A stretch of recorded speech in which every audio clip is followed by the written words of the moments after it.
very warm welcome to you all. My name is Micheline Navatises and today we're in front of the Dunesville right here in Walvis Bay.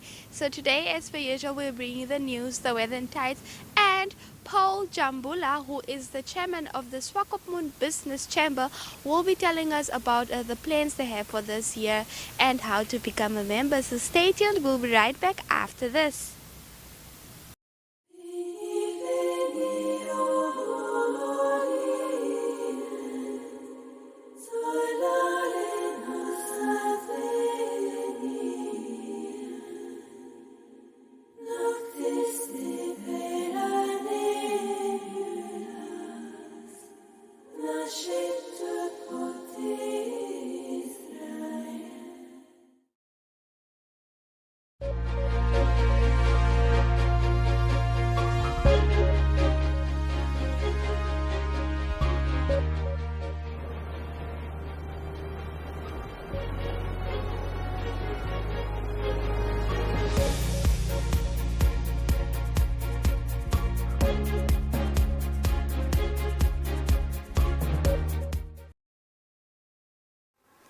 And now time for our news. Hake management plan under review. The fishing sector employs over 15,000 persons directly, mainly in Walvis Bay and Ludritz. Additionally, it sustains businesses such as workshops, marine suppliers, supermarkets, furniture and clothing shops, doctors, accountants, engineers, cleaning and transport companies all over the country. It is estimated that over 100,000 Namibians are directly or indirectly dependent on the fishing industry. Therefore, it is vital that fisheries remain well managed and supported as a vital pillar of the Namibian economy. The chairman of the Confederation of Namibia Fishing Associations, Mati Amukwa, said, with regards to the sustainability certification of the Namibian hake fishery by the respected Marine Stewardship Council, MSC. The certification of the hake fishery recognizes and rewards the sound management of the hake resources by the MFMR. Amukwa emphasized that while applying for MSC certification made economic sense for the hake sector, it should not be forgotten that there are other subsectors that have also seen dramatic growth since independence, when most stocks were overfished and close to extinction. Today, horse mackerel, monk and crab are fished at maximum sustainable yield, which raises the question whether the Marine Resource Act rules and policies which were introduced at the independence with the aim of stock rebuilding and to ensure that the benefits of the fishery remained in Namibia are still applicable 31 years later, or whether they need to be adapted to take cognizance of the current circumstances. Moving on to our second story, uniquely Namibian.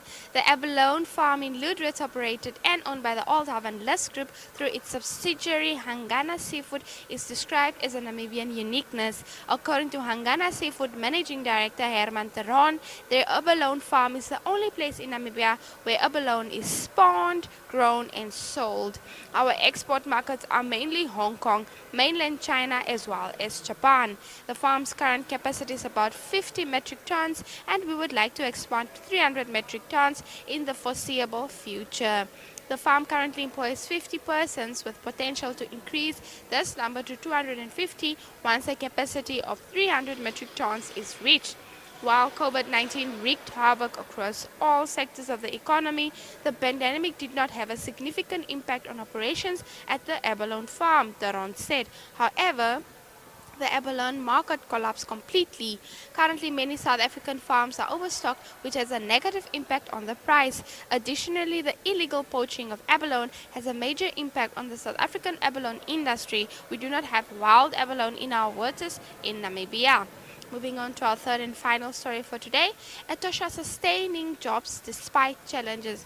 During the past 5 years, Etosha Fishing has endured the most challenging times in the history of the company, however has managed to remain operational and sustain employment for its seasonal workers, although on a limited basis. Due to a shortage of fish for processing in recent years, Etosha Fishing was forced to employ workers on a rotational basis, which is not ideal.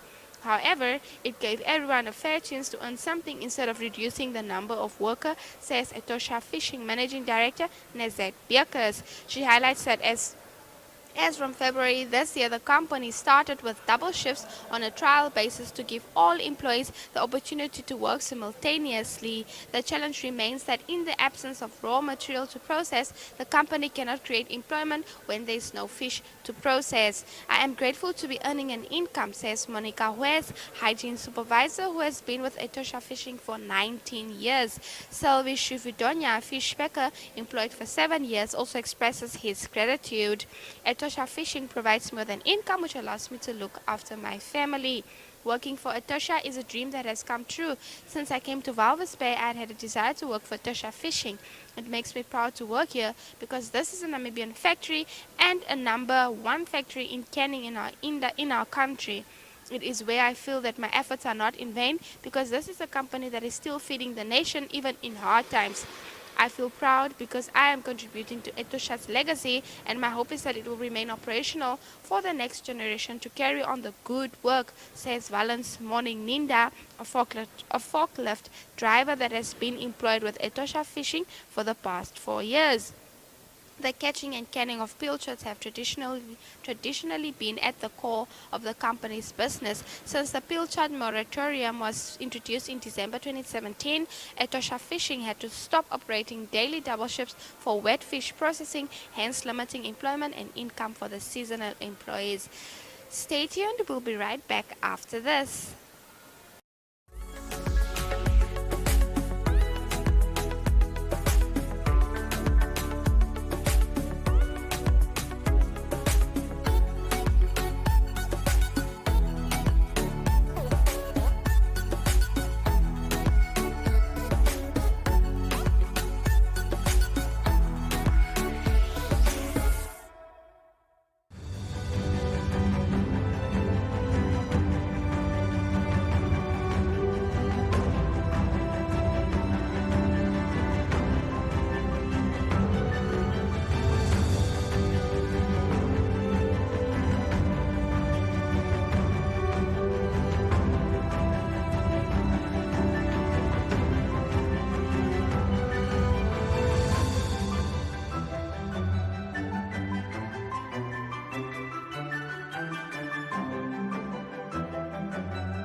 Erongo Talk viewers, Adam Hartman here.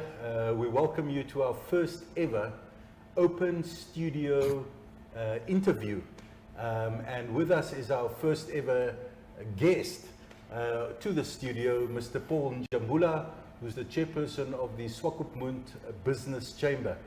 Paul, thank you for joining us, and thank you that you can be part of our little moment of history. Yes. All right. Thank you, Adam. And it's really a pleasure, and I feel an honor to be your first guest for this new venture here. Yeah. And I'm always fond of your work you're doing, of selling our town, but also the region at large. And let's be part of building a positive story for Namibia. For sure. Yes. And I think your story is quite positive. The Swakopmund Business Chamber. Yes. What exactly is that about? Okay, so the Swakopmund Business Chamber is actually an association, Section 21, which was founded on the principle of to have a voice for the business community of Swakopmund. Okay. So, like any other association, it was founded because there's a need, and the chamber strive to advocate for the needs of those members. All right, so when exactly was it established? Okay, so the chamber was established last year, which means it's 2021. Started early in the year with discussions and different members, and eventually coming back together, and it was fully registered in June 2021. And members, how many members do you have? Okay, so the membership has been growing over the last few months. It's taking time, but I think we have now over 70 members. Wow. So which is we still believe in a short time, and we are targeting very soon by May to reach over 100 members. And I mean, if you look at Swakopmund, it's a city which is having about 3,500 businesses. And then people, the more they see activities and things you are doing, and they associate themselves with what you're doing, the more members will be able to sign up. All right. So look, I remember we had the NCCI Yes. branch in Swakopmund. How is this chamber different to the NCCI? Well, we see ourselves as a new association or as a new chamber for the Swakopmund to really be the voice of business Swakopmund. So the NCCI is a national body. It has branches around the country. I don't want to go into to details. So you have read most of the newspapers articles, what is happening up in the north, the south, around the country. Our view is that associations are founded because there's a need. Now, it's also important that to maintain the membership and to grow that membership is that an association leaders and those working for the associations should be able to listen and to work on those issues of the members. So the same of us, say fast forward if maybe 2-3 years time we're not following the constitution, which is why the principle were founded, we'll find ourselves in a difficult situation. Okay. And just to add to that also, Adam, I think in general people must know that Namibia follow the Anglophone when it comes to chambers or business forums or associations, which means it's an open society. Unlike in France, it's a mandatory. So if you are in the city of Paris or in the city of Lyon, it's a must that when you register the city of Lyon or Paris, you must be registered to the Chamber of Paris or Lyon. Okay. In Namibia, it's by voluntary, meaning members, they have a freedom of choice to associate themselves with any association or chamber which feel that they can benefit from it. Because when you're alone, you cannot do so much, but if you're together and unite, you can do so much in a short time. So obviously the question is, you know, anybody will ask, how can I benefit from such a body? What is the benefit to businesses? For us as a Swakopmund Business Chamber, our main objective is to, we aspire to be the largest business organization representing the business community in Swakopmund, and with that is to serve them to be the voice, advocate for issues which has impact or influence on businesses in our town, and at the same time also be part of the organization bring as a platform, bringing business together for other opportunities of networking, opportunities where the business can grow, capacity building. And at the same time also, it's also very much important, the economy can only grow if businesses are doing well or we're attracting new investment. Part of our role is also to engage with the different stakeholders, both local and external also, to attract investment in our town. Because once investment is coming in our town, or in our region, even for Erongo region at large, it means that economic growth for our town, creating more employment, and at the same time also the city of Swakopmund will be in a better place. Okay. So we've got Swakopmund being a business center in the region. Yes. We've got Walvis Bay as a business center. Omaruru is a pretty strong business center. Yes. What about the smaller towns? We're talking about Walvis Bay, Arandis, Isakos, Karaba. Is there a possibility for them to associate themselves with the Swakopmund Chamber? And is there any plans to form an Erongo Chamber? Okay.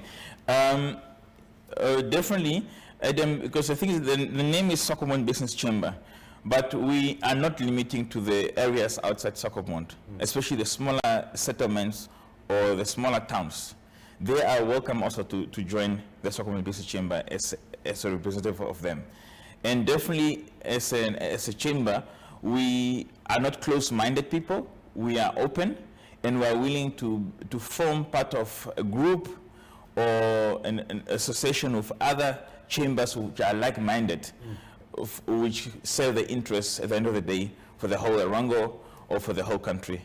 Yes. So with regards to the ideas or plans that you're busy with currently, yes. What are they, and what is your vision for the next 3 to 5 years? Okay. So first of all is to really be that voice which the business community need. And obviously you represent your members. That is the main focus. And in line with that, we are planning activities or events which can bring the business community together. Our most, the one which is upcoming, which we're still finalizing the date, which will be towards the end of this month, is to have a breakfast meeting with the business community. Correct. And our guest speaker will be the CEO of Swakopmund. Because Swakopmund, in the last 3 years, a lot of things have been happening, and you can see how the city is diversifying. But it's also important that to have the CEO in the room in a breakfast meeting with our business community, for them to hear from them what is the strategic plan of the city going forward for the next 5 years. That's excellent. And that's how then also business can be able to align themselves to say, and also diversifying their businesses to also their needs and the interests, what needs to happen in town. That's first of all. So that is the main one there. And then secondly, we are able to grow other partnership, because we believe also smart partnership is important. We can't grow on our own, we need to go together, and also that how we can also be able to solve issues. Because if this association, this embassy, or this ministry, if the three of us work together for tackling one problem, instead of each one doing our solo activities, we can be able to solve the problem faster and also do more for our community. Excellent. So how does one become a member? So we have a Facebook page, Okay. Swakopmund Business Chamber. Our email address is swakopchamber@gmail.com. And they can reach out to us on both on those two platforms. We'll be able to send the forms, which is very easy, straightforward.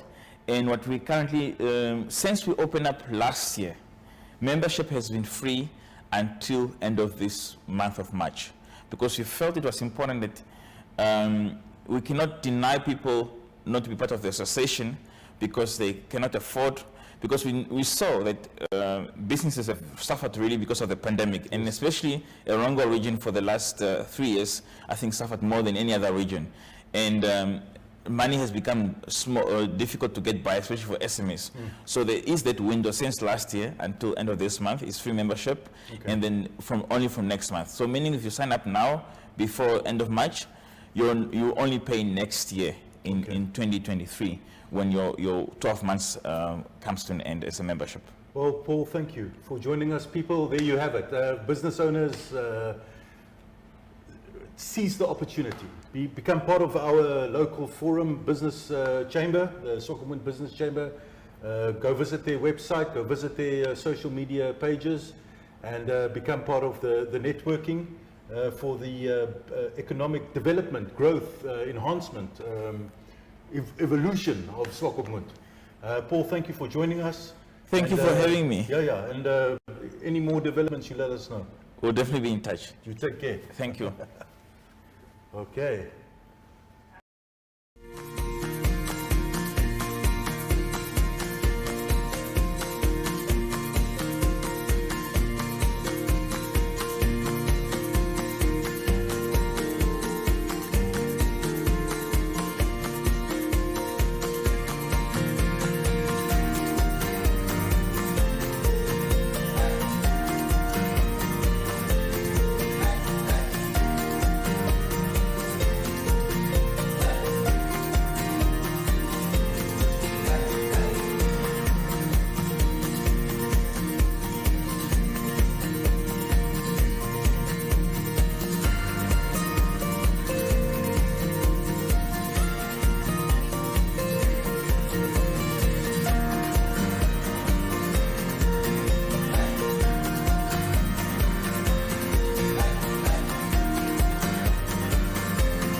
Amir is a landmark on the coastline of Namibia, a home to quality shops and quality restaurants, a select variety of fashion and food retailers, as well as banks, not to mention the pier with 36 luxury apartments and entertainment for the whole family.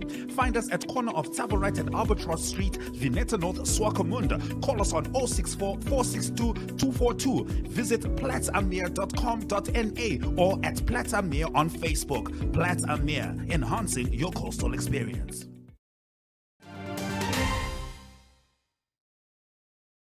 Hi there, welcome back for the last video. My name is Rowan van Dijk. I'm an author, speaker, and a leadership trainer.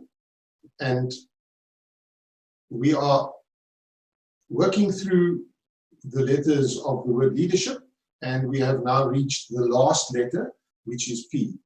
P refers to passion, your passion as a leader. So how passionate are you? Why is passionate important? Let me explain. Part of being a leader is developing other leaders. And for you to be able to develop other leaders, you need to influence those aspirant leaders to believe in you and to believe in your message that you have as a leader. And the only way that that's going to happen is you have to be 150% passionate about what you do. You have to be passionate about being a leader. You have to be passionate about your message. You have to eat, sleep, drink leadership and your message as a leader. That passion needs to be so infectious that they want to buy into you, that people around you want part of what it is that you have.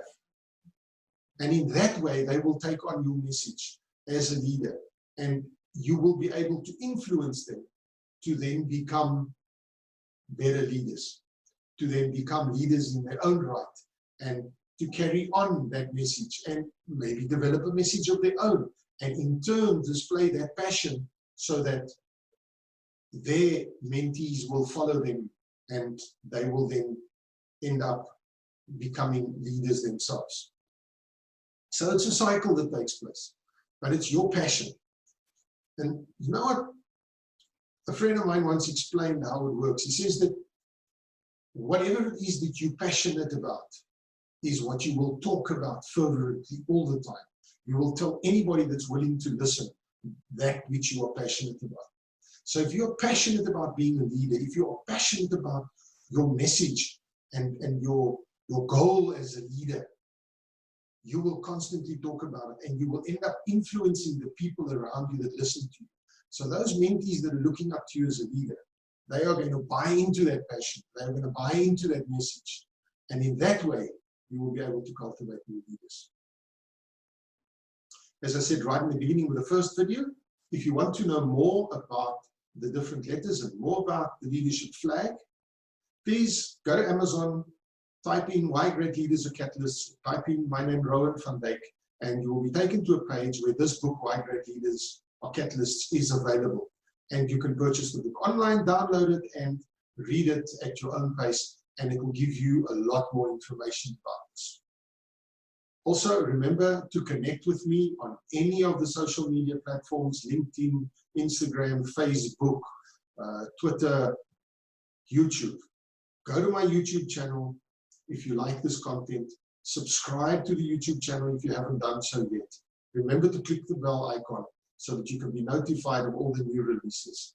And as I've said before, if you are passionate about the content, if you are passionate about being a leader, spread this message wherever you can. Tell every single person you come into contact with. Be an influencer, be passionate, and tell them to subscribe to the channel and share this information with them. Thank you very much for being part of the series, and I trust that now you have a far better understanding of what it takes to be a leader, and that you are in the position to do a self-assessment on yourself and identify whether you have all 10 of these leadership attributes. Don't worry if you don't yet have all of them in place. Get yourself a journal. Remember, if you write it down, then you can refer back to it and you can see and you can measure how you're doing. If you don't write it down, you can forget about it. So create a journal, write down the gaps, and you can plan your process going forward and identify what it is that you need to do to develop whichever of the letters are missing. Thank you very much for watching. I will catch you some other time.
on Wednesday's weather report. For Walvis Bay, the sun will set 7:30 and will rise 1 minute to 7 on Thursday. Walvis Bay will experience a maximum of 22 degrees Celsius with a minimum of 15 and a maximum of 22 degrees Celsius predicted for Thursday. A southwest wind will prevail with a speed of 13 kilometers per hour. For Swakopmund, the sun will set 7:30 and will rise 1 minute to 7 on Thursday. Swakopmund will experience a maximum of 21 degrees Celsius with a minimum of 15 and a maximum of 21 degrees Celsius predicted for Thursday.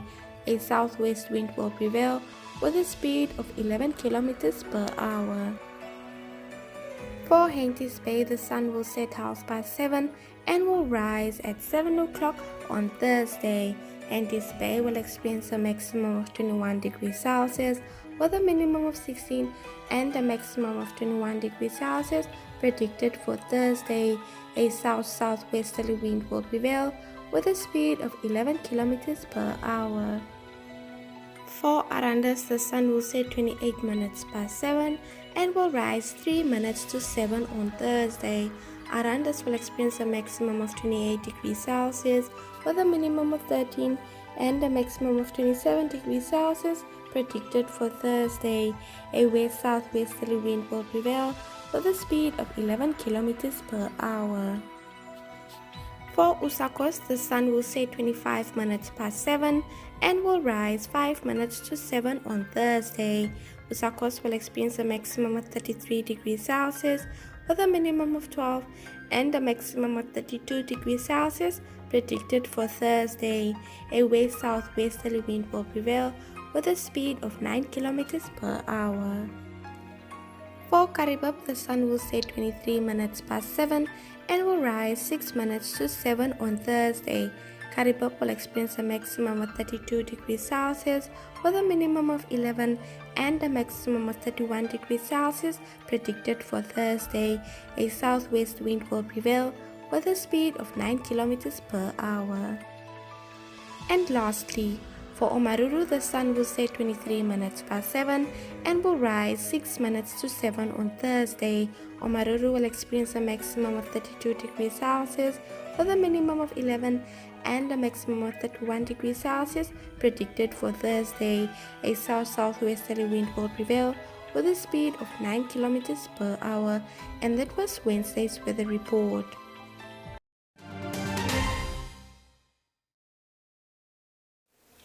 Unfortunately, we've come to the end of our lovely show for today, but fear not, we'll be joining you again tomorrow. Definitely same time, but not the same venue. If you'd like to read the stories which I read today, you can head over to our website, which is www.erongo.com.na. I repeat, www.erongo.com.na. And if you'd like to send us messages or you want to share some footage with us, contact our WhatsApp Telegram number, which is 011 7040. I repeat, 011 7040.